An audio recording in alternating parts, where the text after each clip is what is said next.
the Denby Dale Amateur Radio Club, and a very big welcome, as always, to the various visitors we've got from across the globe. We've got quite a few continents represented this evening. So welcome to our regular visitors from South Africa and Belgium and Germany, but also from other countries, including the States. I think we've got at least one visitor tonight from the Long Island CW Club. So welcome to you this evening. I'd like to welcome Rael M0RTP, who's going to give us a talk tonight on magnetic loop antennas and both making them and operating them. I'm not going to steal any of Rael's thunder, other than by saying that when I saw the original contribution of Rael's to the RSGB convention in 2018, I remember reading that I think that year, Rael, you made a 5-band DXCC using HF magnetic loop antennas, which is some going and a very impressive feat from your back garden. So I'm sure you'll tell us more about it this evening. So without any further ado, I'm going to hand over to Rael and let him take the screen and talk to us about magnetic loop antennas. Over to you, Rael. Good evening, good Abend, goedenavond. Rael M0RTP. As the mug says, engineers like to solve problems, and if there are no problems handily available, they'll create their own problems to solve. And what I'm going to do is talk to you about some of the problems that I created for myself that I needed to solve when moving into a new QTH, and how I could get to operate from that QTH. So with that in mind, what I'm going to do is part of the... Apparently I can't click and talk at the same time. I'm going to talk to you, as one does in a talk, an intro into myself. Why loops? Do they really work, or are they just radiating dummy loads? And how to build and automagically tune a loop. Because for those of you who've built loops will know that they're very high Q, and you have to spend your life running backwards and forwards to the garden to retune them. And to make it practical, how to make it practical in winter, or if they're sitting in your attic. I have approximately 45 to 50 slides, so I'm going to move at quite a pace. But the deck was written for the RSGB in 2018. I've updated it, and I use it as a basis to share with folks who are learning about loops. And at any time, if you wish to reach out to me after the talk, feel free to. I'm always keen to share any knowledge and experiences on the subject. So, a bit about me. Much like yourselves, I've been in the hobby and been interested in electronics for 35 years now. I am not an expert. I'm a tinker, try, experimenter. I love the hobby.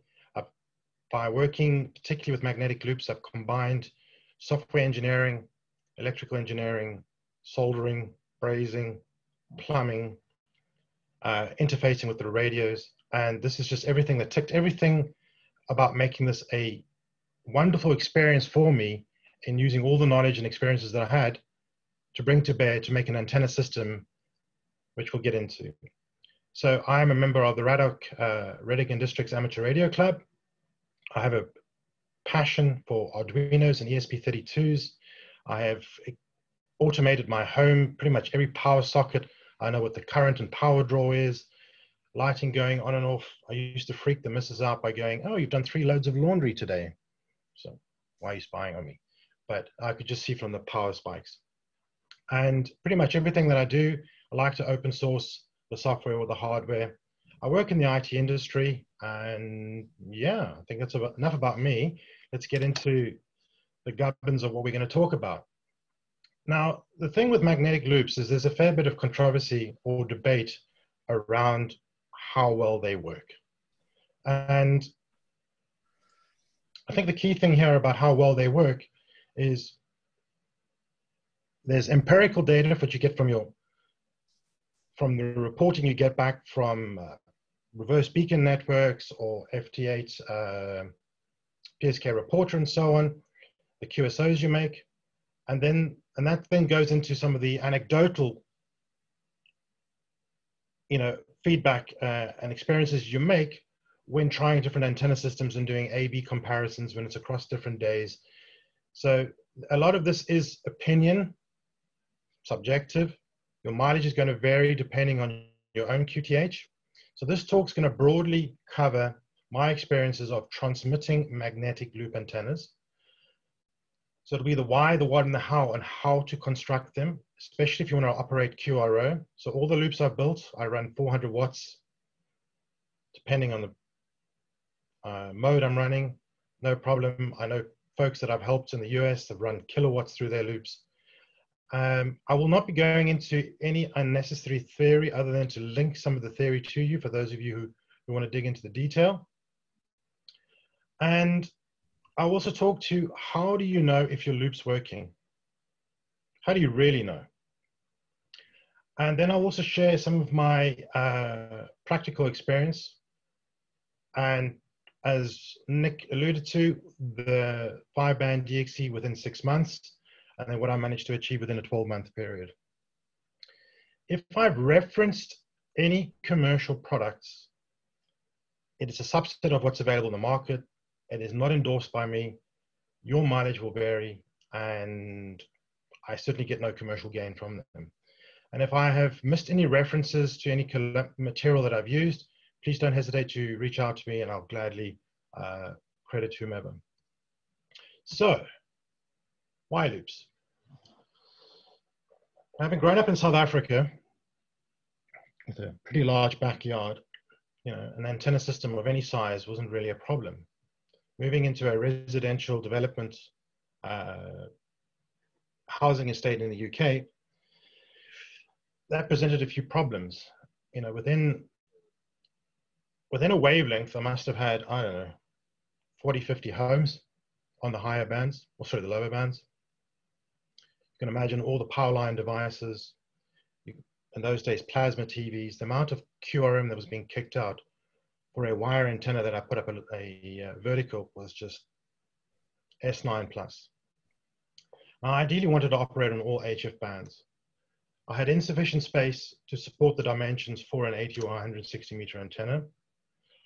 And below 14 megahertz, it was a challenge. Now, loops are less sensitive to electrical noise in the near field, and they're small enough to rotate with a small TV rotator and something straight. And they have sharp nulls to counteract any near field electrical interference. So just by moving the antenna, you can null out some of the local noise from a particular noise source. And one of the things that I was also having to deal with was, let's call it the XYL interference and my neighborhood interference. You'll be amazed how much interference somebody who's not as appreciative of the hobby as we are can attract. Then the fact that I did have the council come visit me to say, do you have planning permission for that? So I started looking at alternate antenna systems. The other advantage of using a loop is they can be installed close to the ground.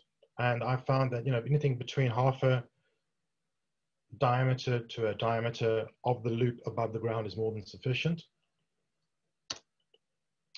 High Q, very good for a multi-TX environment. I like to run multiple radios and bands simultaneously. Now, I think it's always important to share with you, so what is the outcome you can achieve? What's the so what? So the so what is, this is what I managed to work within 6 months and get QSLs for. So I worked most of the world, except for a good part of Africa, in 6 months. And I think it's fair to say, by looking at this, that loops are more than a radiating dummy load. So in terms of some hard stats, in 12 months, I got DXC on 6 bands. I've got the club log details below the bottom. What's that, 12 stations shy on 160 meters. I didn't really use loops on 10 meters, only towards the end did I start putting loops on 12 and 10 meters. But it'll work just as well. 188 countries confirmed on Logbook of the World. QRZ gives me 198 countries confirmed. That's some 1,138 band slots confirmed. It's 18,600 QSOs, of which 14,750 have QSL'd. And I'm probably 190 stations short of 1,000 counties in the US. So again, loops work. There's the evidence. Now, when it comes to antennas, in general, you get to pick two of the following: either small in size and efficiency, or bandwidth. So you get to pick two. So with a magnetic loop antenna, it's going to be small relative to the wavelength. And if you build it appropriately, it will be efficient with some caveat, and it'll be high Q. So your bandwidth is going to be restricted. I think in the interest of time, we're not going to get into Maxwell's theorems, other than to say magnetic loop antennas transduce the magnetic portion of the radio wave in the near field and are basically an LC tuned circuit, which we'll go into detail in the next slide. So at the end of the day, what we're going to have is we're going to have a loop. It's going to have some inductance. We're going to have a capacitor, a variable capacitor, which will then allow us to change the resonant frequency by using this oversized inductor. And if you're transmitting, you want to have a capacitor that can have a high voltage rating and a high current rating. Now, in order to work with the loop, you're going to have some sort of coupling method that's going to be required. The most common coupling methods will be a coupling loop, which is a smaller loop, a Faraday loop, a gamma match, a twisted gamma match, or ferrite cores that work as a transformative coupling. More on that in a little bit. Now, some defining characteristics. Given that it's a resonant circuit, varying the capacitor is used to change the frequency that we're resonant on. Now, the fact that it's got such a high Q, as I mentioned, if it's sitting in the garden and you're wanting to change between bands or go from 7025 to 7075 or 7125, you're going to have to go backwards and forwards and retune. So this is painful. This is why a lot of people tend to operate on a single frequency, or they look to a auto magic way of tuning it, which we'll get into in the later part of the presentation. The thing to bear in mind here is there are extremely high circulating voltages across the capacitor. And if you're operating with 100 watts, you can get to see about 10 kV across the capacitor, depending on the size of the loop. I'm going to talk about what kind of capacitors you want to look at using. The other thing is, depending on the power that you're running, it can be extremely high current in the main loop, tens of amperes, up to 50, 60 amperes. We'll get to look at what that is in a bit as well. So as I mentioned, you do want to remotely operate the loop, because the last thing you want to be doing is key down and touching a loop. Bad idea. So on that, those of you who've been in the game a while, it's the volts that jolts, but the mils that kills. Very high voltages. So RF burns are serious. So just be mindful of that. The other thing is, if you are building loops and you've got little people running around, make sure the loops are out of reach of little people. You can use things like neon bulbs and various other things that will glow when the loop's working. Now, in order for a transmitting magnetic loop antenna, you're definitely going to want to use a vacuum variable capacitor. And we'll see why when we start doing some antenna calculations in a little bit. But typically, a high voltage air butterfly capacitor will max out at 5 kV. Whereas if you look at the Jennings capacitors, typically 15 kV max, 42 amperes. The Soviet era KP1 vacuum variable capacitors I found to be the best, in that the Soviets at the time underrated their devices. So when it says 10 kV nominal, it's probably about 20 kV max, and the 50 amperes is probably closer to 60, 70 amperes. So they're really robust. I have tested one to the point of destruction, and I can honestly say these things are tanks. Right. So in terms of capacitors, I would recommend, if you go onto the ubiquitous online website for procuring goods, otherwise known as eBay, KP14 are probably the ones you want to go for. You'll see why in a bit. The 7.5 to 350 puff is probably the best to start off with. If you go for the KP13s, these tend to be the size of a rugby ball. Very difficult to work with. I mean, they're great, but then pick your application carefully. The KP14 25 kV are a bit smaller, but they tend to go only up to 100 puff. Now, for those of you who don't want to buy a capacitor, you can quite easily create your own trombone capacitor using some plumbing supplies and get some fixed capacitance, put it in between, and vary the capacitance by going up and down. But again, I prefer to be away from a loop when transmitting.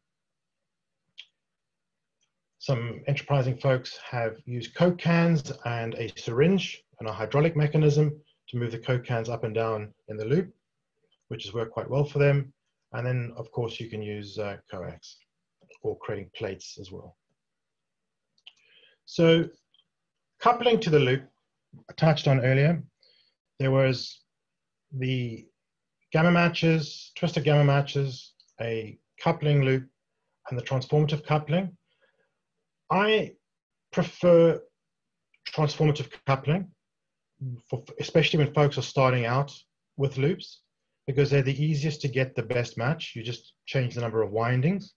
And if you're going to operate across multiple bands, you just take taps off the windings and use relays to switch in the windings. And you can get a perfect match across all the bands. We'll go into some of the details in the next slides. And the coupling loop is also pretty efficient, and we'll go into that as well. So with respect to transformative couplings, I recommend using FT240 toroids. When working with FT240 toroids, if you're not familiar with them, FT240-43, the 240 refers to 2.4 inches in size, and 43 being the mix. The reason I like the FT240 toroids is if you use 28mm copper pipe or heliax, it fits snugly around it, and you've got a nice electromechanical coupling, and it doesn't move around, and it's just works. Now, the other thing to bear in mind here is if you're going to operate anything from 20 to 160 meters, use type 43. If you're going to operate from 30 to 10, use type 61. It just affects the number of windings you're going to require. Now, for coupling loops, for those of you who have built loops or have done any research into it, almost all literature says use a coupling loop that is 1/5 the circumference of the main loop. I have found that to be true for 12 to 20 meters. But the moment you operate on 30 and 40 meters, it's probably closer to 1/4 the circumference. When you're on 60, 80 meters, it's about 1/3 the circumference of the main loop. So once you create a loop, so you've got your main loop, let's say your main loop is 3 meters, or let's pick an example, 20 meters. Let's say we go with, we're going to go with a 20-meter, a loop for 20-meter band. We're going to go with a loop that is 5 meters in circumference. You will then go with a 1 meter, 1 meter loop for the coupling loop. Now, if you want to adjust the SWR, you just move the loop, you change the distance of the coupling loop to the main loop, up and down a little bit, and you can get a perfect match. Now, when building and designing your loops, I think one of the key things to consider here is the more space you have on the inside of the loop, the greater the efficiency. So ideally, you want it to be circular. Can't make it circular, make it octagonal. Can't make it octagonal, square. I mean, any shape will work, but it's just a question of how efficient you want it to be. It starts becoming, diminishing returns. That's one of the reasons I also like using Heliax, which we'll get to, is that it's pre-bent for you. Now, I typically build the loops to operate about a diameter. Whatever the diameter of the loop is, that's the distance off the ground. That being said, when you've got young kids, you definitely want it out of reach of them, so I have had them higher. The thing to bear in mind is you need to minimize resistance. Resistance is what kills loops. So solder, braze, weld all your joints. And as mentioned before, because of the voltages across the capacitor, you definitely want to be selecting the highest nominal voltage and current rating across the cap, for the cap. We'll get on the sizing in a bit. Now, most folks will say, build a loop that is about 1/10 of a wavelength in circumference. Practically, and what I've experienced over the last 8-10 years, I build between 1/4 and 1/8 of a wavelength. As you approach 1/4 of a wavelength, it starts behaving more and more like an electrical antenna, but the efficiency is much higher.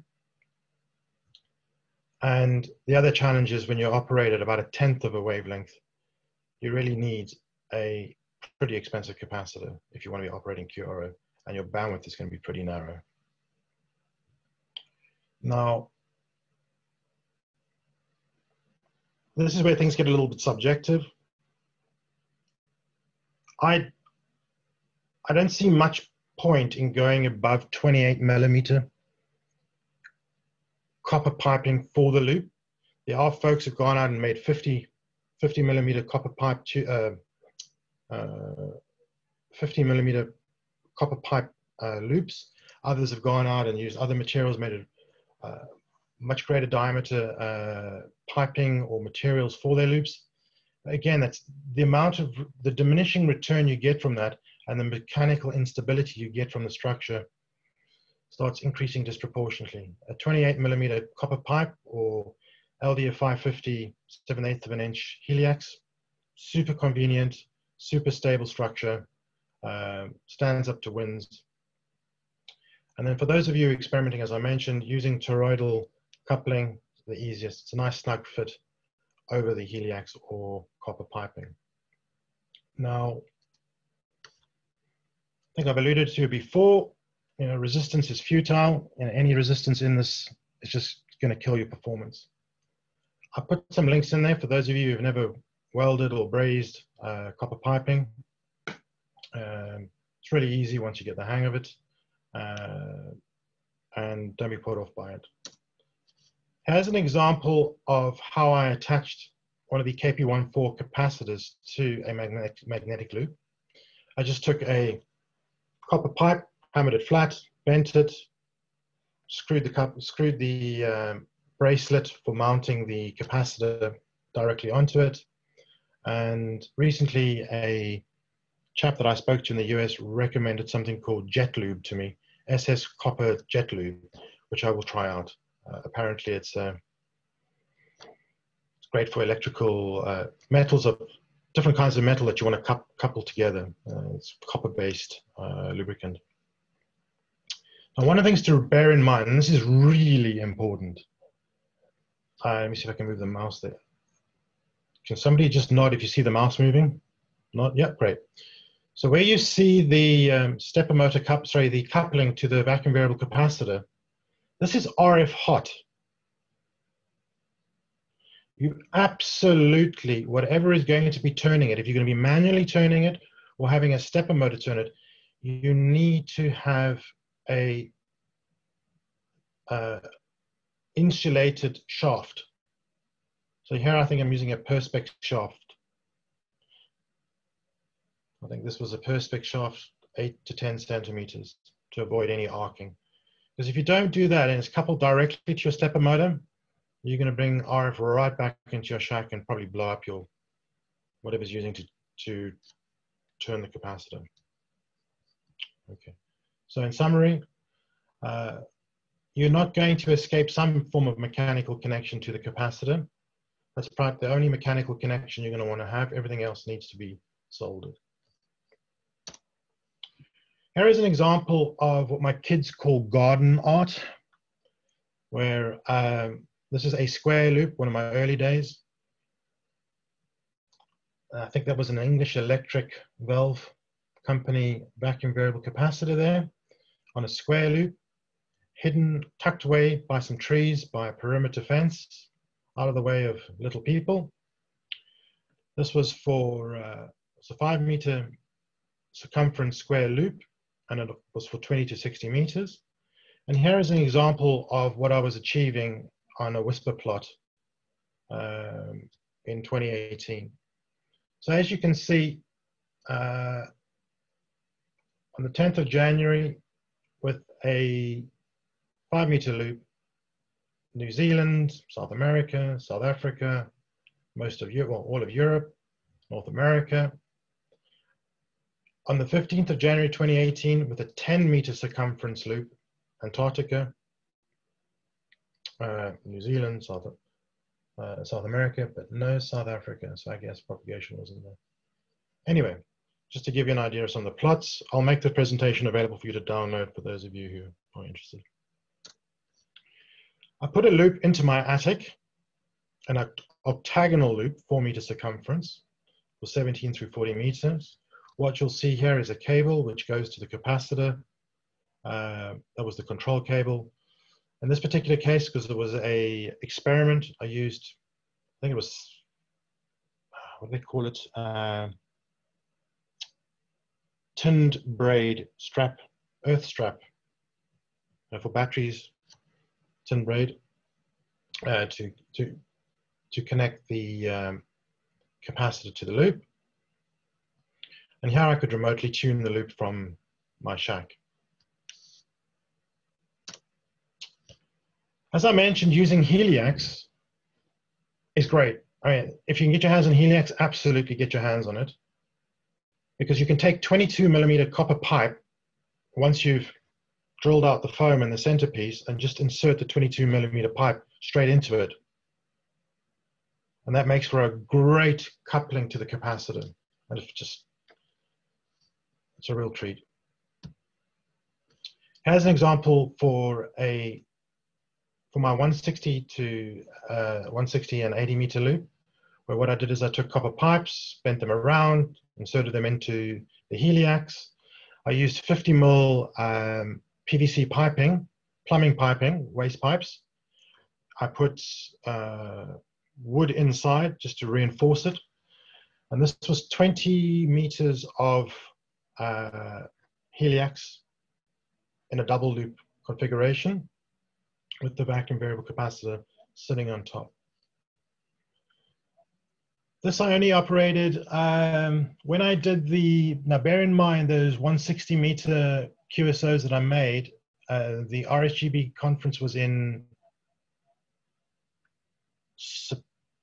September, October. So it was only about 2 months of operating on 160 meters that I made 88 contacts. So 88 countries confirmed. It wasn't through the darkest of winters, which I thought was pretty good going.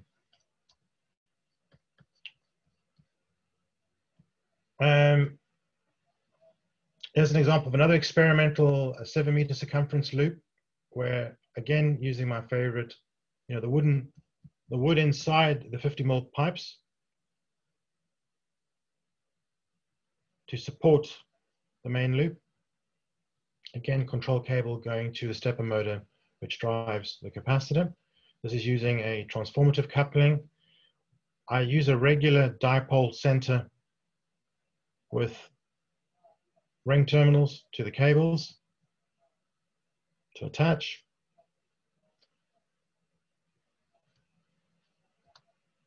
Now, what's really important, especially if you're going to be operating QRO, in fact, for anything really, you need common mode chokes for the loops, and definitely common mode chokes for your control cables.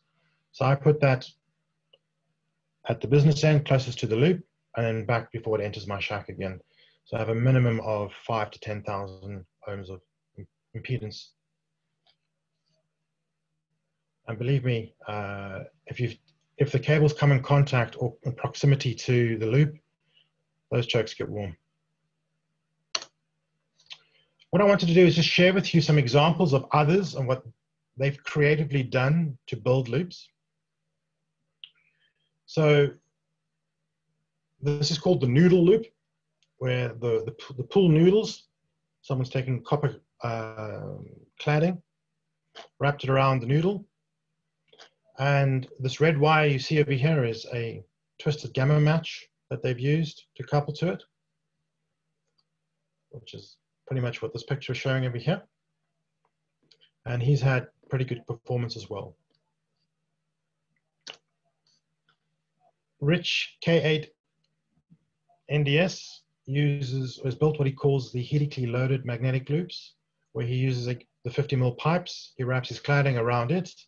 He creates a figure-of-8 configuration and changes the angle depending on whether he wants to warm the clouds or go for DX. And he's using a gamma match. Ken Franklin has got a really interesting design. He stacks his loops to create an array, creates a triple loop that he has just slightly under 10 foot above the ground. I'm sorry, above the ground. And he gets some remarkable performance. It's worth having a look at the link here as what he's written up. For those of you who want the theory, there's going to be an exam a bit later. I'm going to ask you the formulas. Or for those of you who would like to have it as bedtime reading, go for it. Or those of you who like the shortcut, there is a website and there's an Excel spreadsheet that you can use to calculate how you size your loops. So the one that I just generally go to, after a while, you don't need to go to them, you just know, is the Pacific Loop small transmitting loop antenna calculator. It's really easy to use.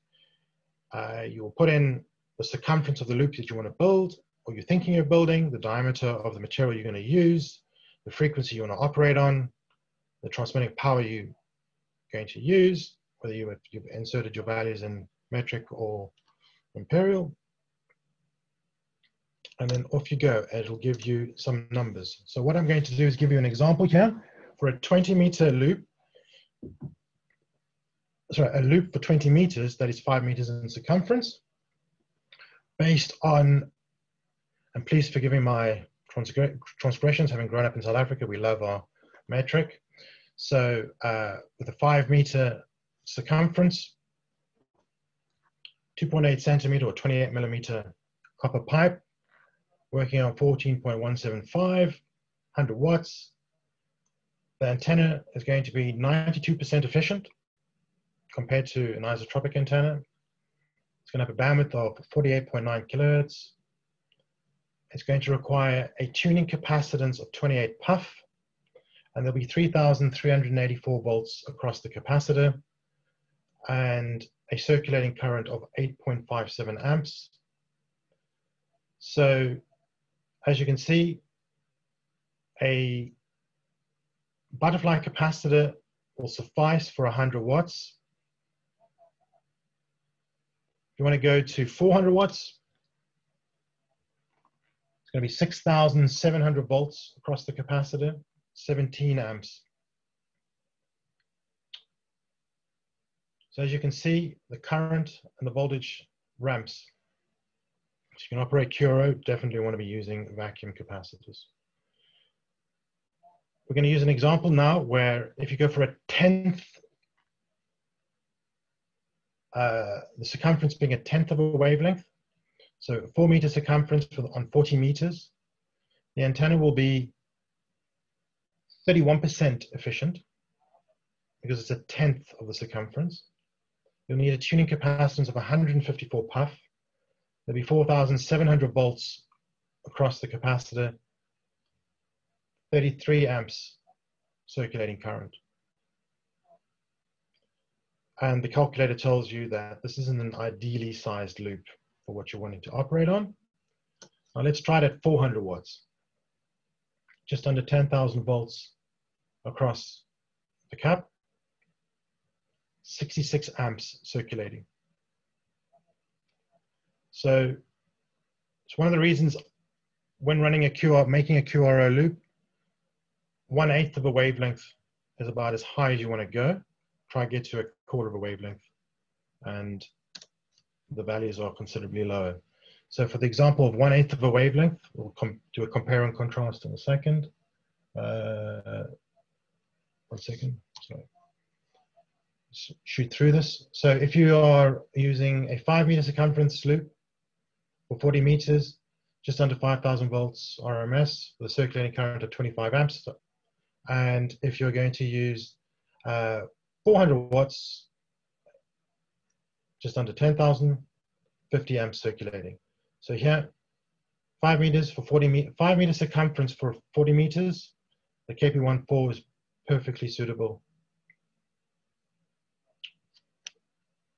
Now, if we just go back to a 4 meter circumference, you'll remember the values. So it's 50 amps for 400 volts with a 5 meter loop. Here we're looking at 66 amps.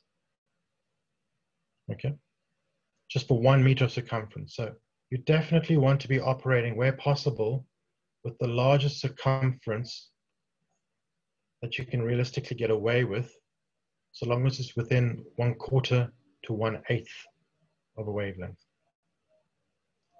Now, once you've built your loop using the loop sizing calculator and you've chosen your coupling method and you're on the air, how do you know if your loop's working? Well, have a phone QSO. Use a reverse. It doesn't get hot. If it gets hot, then you got resistance. There's a question from Kevin. So loops just do not get hot. If it gets hot, you've got resistance. So phone QSOs, very subjective. Reverse beacon network, yeah, now we're talking. FT8, very, very helpful. Bidirectional, you can compare what you're hearing them at, what they're hearing you at. Whisper, it's only what they're hearing you at. And the other option is just using a web SDR to see, okay, key down or CQ, and they can hear you, or you can hear yourself. Now, in the interest of time, I'm not going to go into what Whisper is. I'm pretty sure you're all well versed on Whisper, but the nice thing about Whisper is you just send your call sign, your 4-digit Maidenhead locator, and the power you're running at, and you go onto WhisperNet, and you can go see who heard you and how well they heard you, and how do you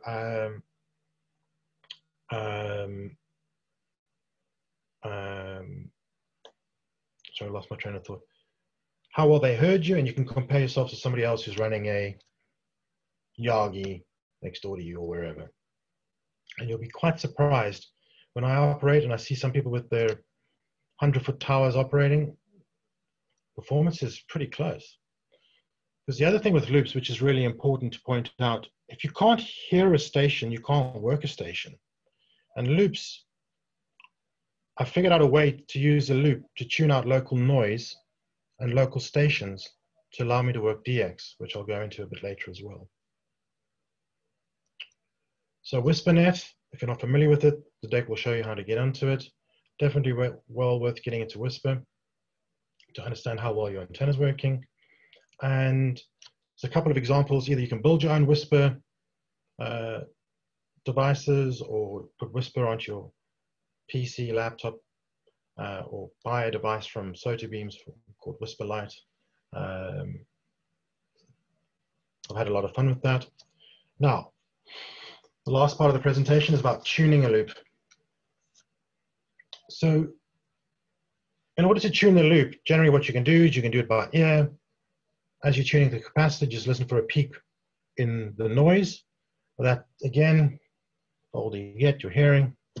I like to use a pan adapter or just use an antenna analyzer. Now bear in mind that every time you change frequency, you're retuning.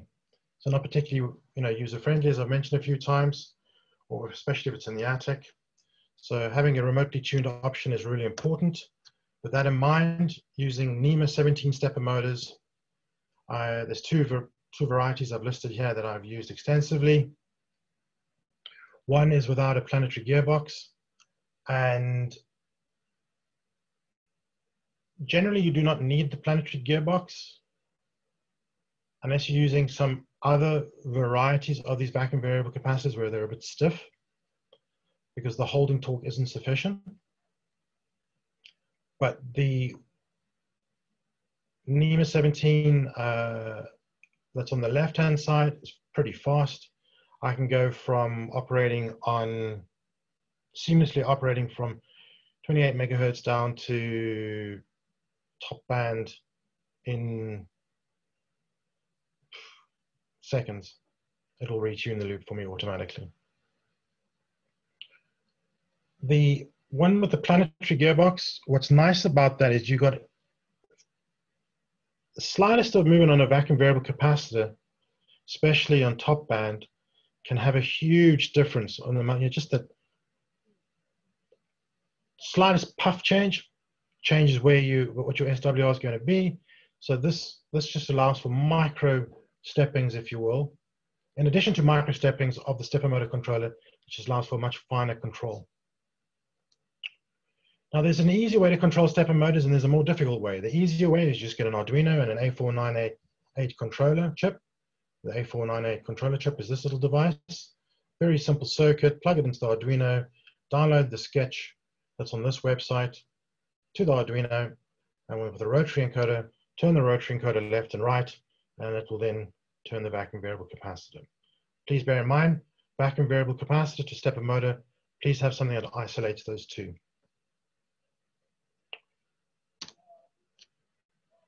The option that I'm most enchanted by is a project that I helped work with Lofter on, is using real-time tracking of the VFO via the CAT output of your radio. So as you're changing the frequency on your radio, sending CAT data to the loop controller, and the loop controller is changing the stepping on the stepper motor. As you change bands, antenna is tuning to the frequency that you're on based on stored memory possessions of pre-calculated tuning solutions. A link to the website if you wish to build this project. Now, one of the nice things about this particular project is it has a tandem bridge, which allows you to get SWR and power readings. And at a click of a button, the loop tuner will self-tune itself.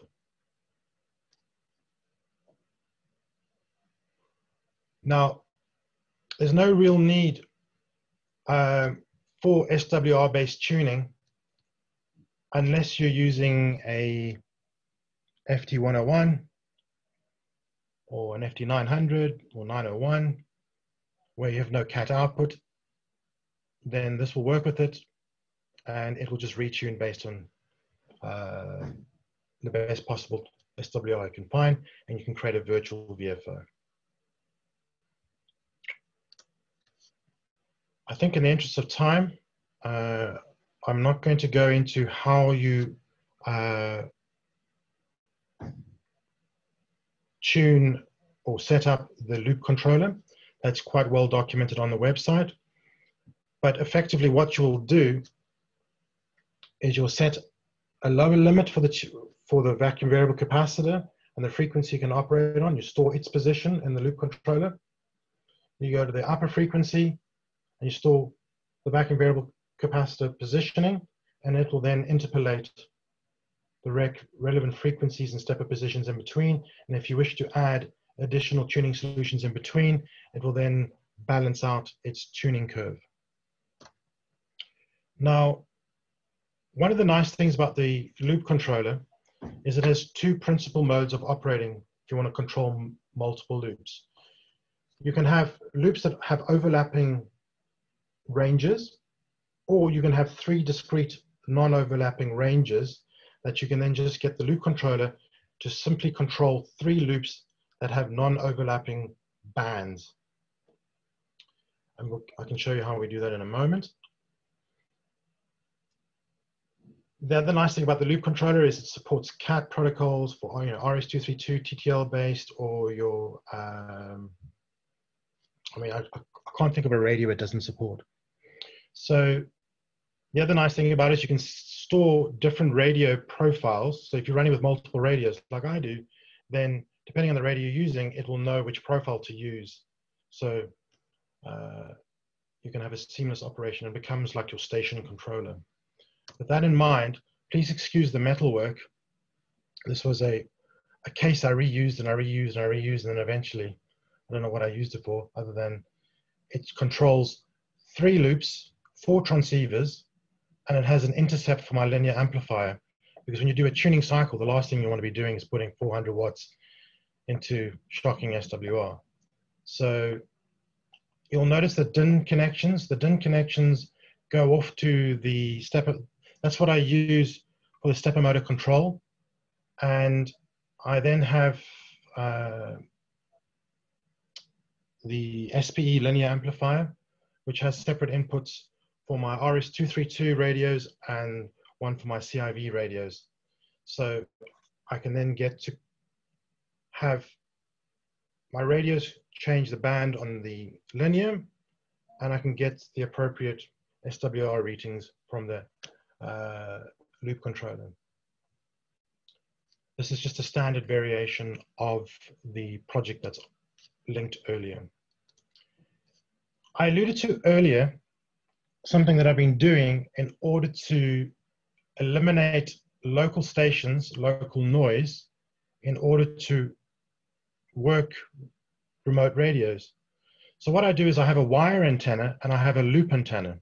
The wire antenna, it's a short wire antenna that picks up all kinds of noise in the neighborhood and any very strong stations that I would normally be receiving. And I subtract it from what my loop is receiving. So it allows me to pick up signals from the mud. Standard circuit diagram there, which you can use to build, or you can buy it off Fleabay. This works extremely well. It's not quite antenna diversity, but it's a way of me overlapping 2 antennas and stripping out noise, additional noise in the environment. Now, I've left in here some links for further reading, where I've, a lot of what inspired me. So Lee Turner, Frank Dorenberg, Steve Adler, Lofter, well worth reading their sites. A lot of good material there, and lots more additional information. And the loop design calculator is over there. And I think with that, I'm at time. So we get on to some questions. Hopefully that was vaguely informative. Yeah, that was brilliant. Thank you very much indeed, Rael. That was a very good introduction to the subject. So who wants to go first with a question or contribution to Rael and his very interesting talk tonight? I see there's a question from Roger.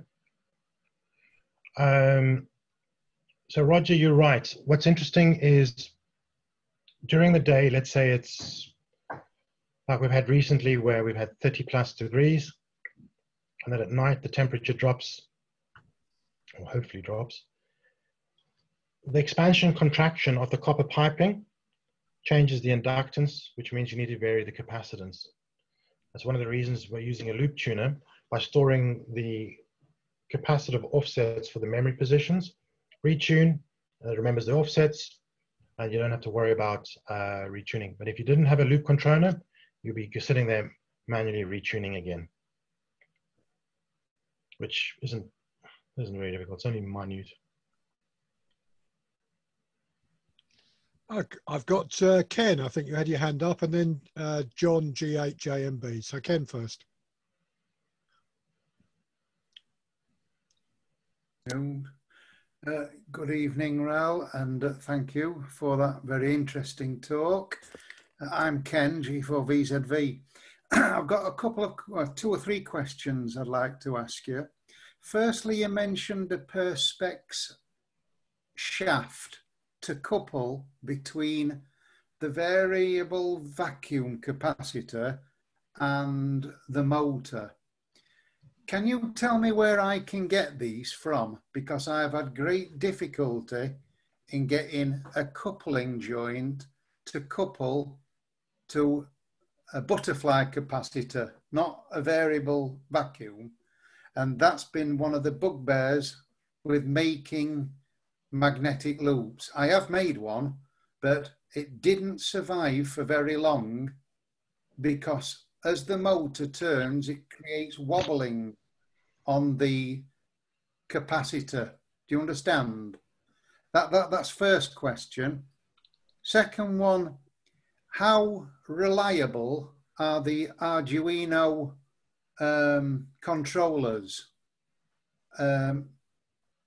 as compared to, say, an ordinary controller, which is not of the expensive Arduino type, like a ordinary remote tuner operated with a, an ordinary motor plus positive and negative and maybe 12 volts. That was that one. I was looking at vacuum variables while you were talking about them. And they range from various prices. Obviously, you can get them from as little as 60, 70 pound, going up to 500 or more. Now, when you gave your examples, you gave them at round about 100 picofarads. So to me, anything above 20 picofarads going up to 200 picofarad would be perfect. However, nearly all the variable vacuums I've looked at all go up to 100 picofarads only, unless you go into real expensive money. We're talking £200 plus for the variable vacuum, and they go up to 1,200 picofarad. Now, my question regarding the vacuum variables are, if it goes from 10 picofarad to 1,200, does that mean that the tuning is like on a butterfly capacitor where it's extremely sharp? Or do you need one that goes between, say, 20 picofarad and 200? And would that be much broader tuning? Correct. And what do you think to fractal type magnetic loops? I'm going to ask you a favor. There's about 5 questions there, and I'm starting to forget the first one. So what I'm going to do is I'm going to answer the first 5, and then we'll go into the next series of questions from you. Okay. So the first one is about the shaft and the coupling. I can send you a link to the shaft on eBay. I bought them all through eBay. They're various sizes. What you're going to need is the stepper motor, this little job over here. You see this guy over here? The silver thing here. What it does is it allows you to have like 10 millimeters on one side and 6 millimeters on the other side. Yeah. It's called I think it's called a stepper motor coupling.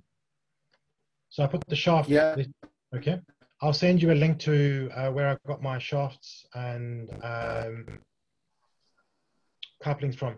It's a very good ask, actually. I think I should take that down for future reference for others. So that was the first question. Yeah. Second question you alluded to is what, I don't know what the technical term is, but I call it slop, is when you're turning a capacitor and you release pressure, there's some, again, the correct term, torsion, or there's twist in the shaft. Yeah. So whenever the stepper motor controller is tuning, you always tune in one direction. And then you go back and then you go forward again to eliminate the slop. So there's an anti-slop algorithm inside the loop tuner. Now, that's not Okay. going to be the case when you're using a rotary encoder and an Arduino and a stepper motor driver, because the anti-slop will be you doing that. That's less important because you're not asking for precise movements. The next question you had is about how reliable are Arduinos and stepper motor controllers. Again, you can buy an Arduino on Fleabay for £3, £4, £5. You can buy the chip for 80p. They are inexpensive. If you go, in the good old days, if you went to Maplin, they would charge you $29.99. But now from any no-name brand, you do not need a brand name Arduino. You can buy it from the Arduino Foundation. If you want to support the guys, I'd absolutely go for it. I think 1 in 10 that I buy, I support them. The other 9, I'm buying the cheapest one I can find. The loop controller, the automatic loop controller, actually uses, oh, I've gone blank. It doesn't use an Arduino, it uses an Arduino equivalent, but much more powerful. Sorry, I'm having just a brain fart. The next question you had was around durability. So my kids, I've been teaching my kids to use Arduinos. They've yet to destroy one. Right. Okay. I asked you that. I asked you that because they've got a lot of circuitry in them.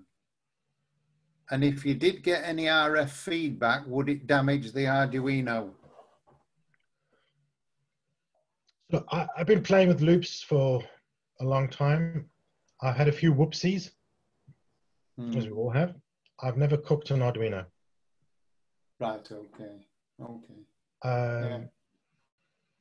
I mean, to the point where I've had an RF bite from the loop tuner controller. Okay. Yeah. What I mean by a whoopsie. I think those were the 5 questions. Any others? Oh, capacitors. You asked a question about 20 to 1200. It's a good question. The problem, unfortunately, is, as you alluded to, is any small movement you make will have a dramatic capacitance change. Yeah. You don't want that. Now, as for values, if you're going to operate, let's say, 10 through 30 meters, you definitely do not need more than 200 puff. If you size appropriately for 40 meters, you do not need more than 200 puff. If you want to make an 80-meter loop, you're going to need a 350 puff. If it's not appropriately sized, you might need to go up to 1,000 puff. Now, there's nothing stopping you from using 2 capacitors. But again, you're introducing resistance. Okay. I was looking for a quarter wave size for 40 meters. Yeah. Highly recommended. You'll get away with your 200 puff, no problem. Okay. Okay. Yeah. Use the Pacific loop calculator, make the calculation yourself, satisfy yourself. There was one other question you had in there. Voltage rating and current. Voltage rating and current. It's not just not how many puff, but the voltage rating and the current. Just double check that. All right. Now the fractals. Again, remember what you're doing is you want to maximize the area inside the loop. The helical, the fractal, any other variation, you're just compressing the loop. They work bloody well, okay? They do work bloody well. But you want, it's a question of 5 or 10% you're gaining by not doing that. Don't quote me on the 5 or 10%, but you know, what happens is for me, it's a question of, I've got deep pockets and short arms. So I want to spend as little as possible to get maximum performance. So it's no problem for me to get a big, 2 10-meter loops. But why compromise it by 5% and then shrink it down again, unless you compromise by space? Then do that, right? I would go with a fractal loop over a double loop or a triple loop. And there's no point going beyond four loops in parallel.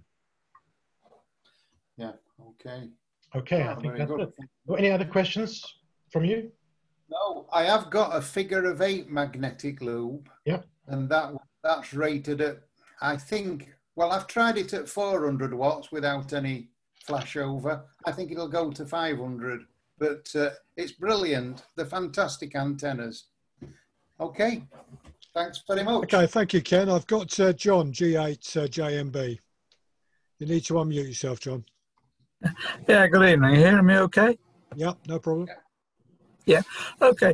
I think you may have just forestalled my question. One is multiple turn loops, any advantages, disadvantages?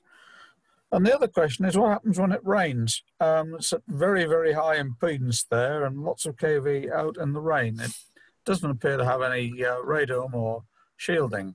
A couple of thoughts for you. So what you're missing is I have a housing that goes over that.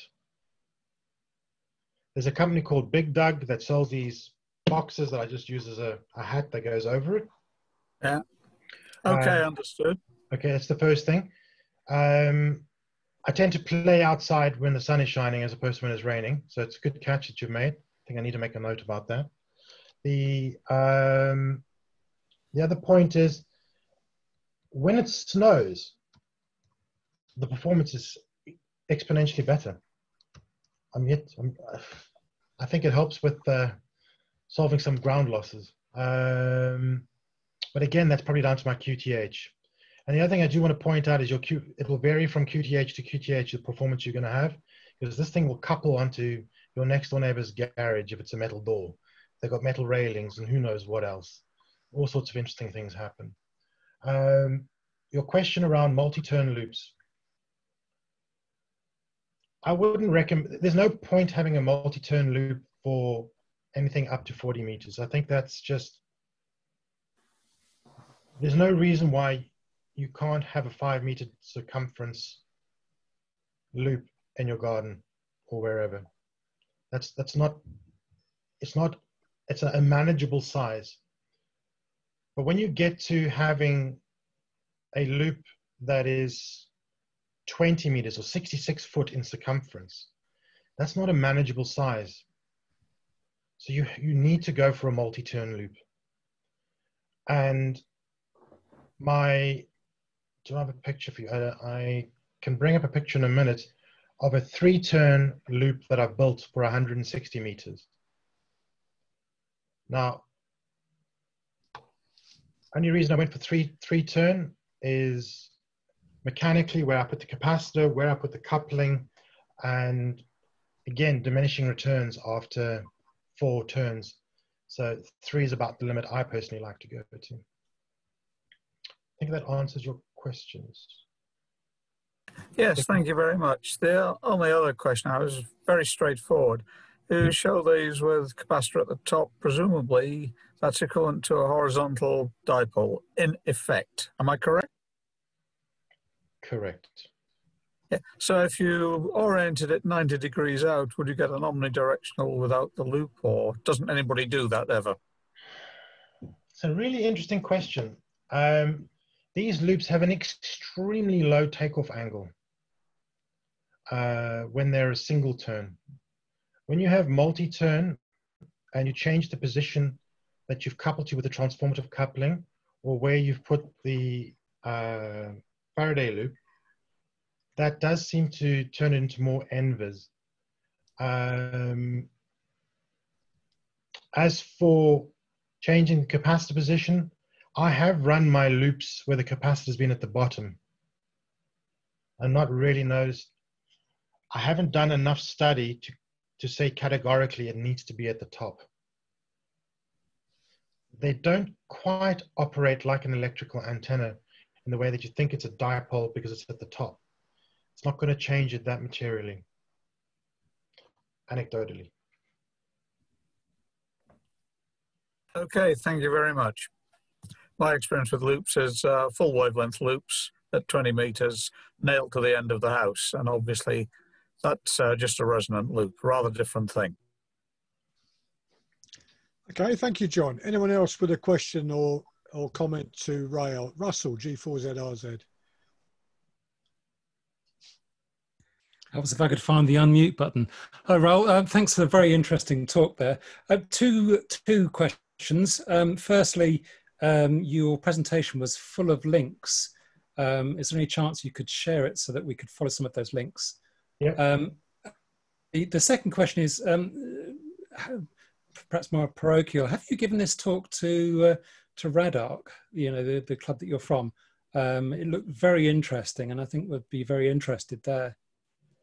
So I gave this talk at Radarc, and from there I was recommended to the RSGB, and then Cool. the RSGB. I'll actually be back at the RSGB later this year. Very good. I must have missed that talk. Oh, okay. So John, could you share the John, presentation, the links? Yes, I will be. I'll be sending the. I'll mail Nick the link, and I'm sure he'll send it to the distribution list. No problem at all. Fantastic. Yeah. Thanks, you. Rael. Yeah, thank you for that, Russell. And thank you as well to Frank, PA3CNO, for a link about capacitive tuning for a portable loop.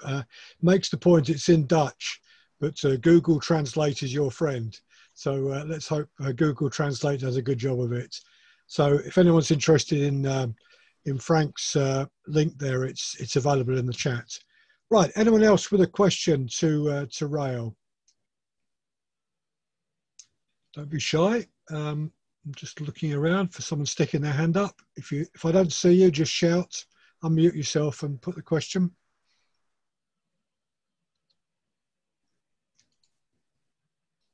Nope, if we've got no one else, I'm just going to give you one last chance. Sound like an auctioneer, don't I? Okay, if there's no one else, yeah, go on. Who was that? Yeah, it's Gerald G3SD. Yes, go on, Gerald. Yeah, go on.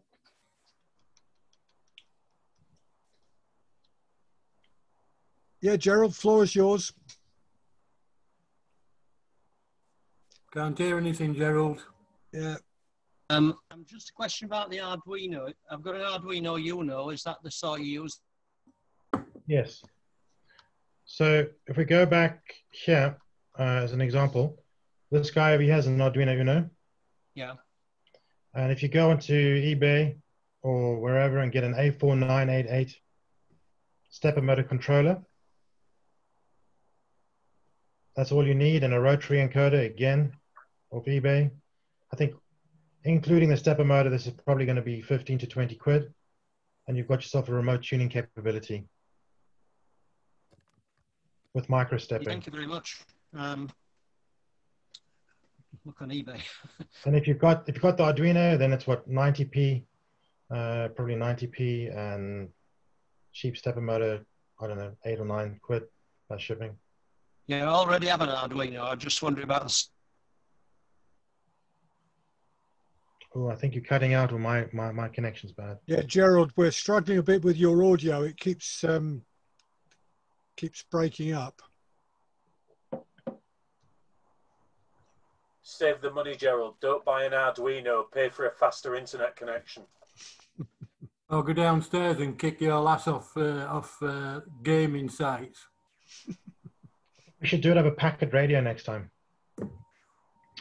So for those of you who want to reach out on LinkedIn or reach out to me, my email address, I'm rael@pastor.com or M0RTP @pastor.com. Gerald, the code will be in the link. I'll tell you what, I'll paste it into the link now for you. He says, can he? Does it work? Copy link. I will, it's in the presentation, and the presentation will be with Nick later tonight, or definitely later tomorrow morning. All right, lovely. Thanks, Rael.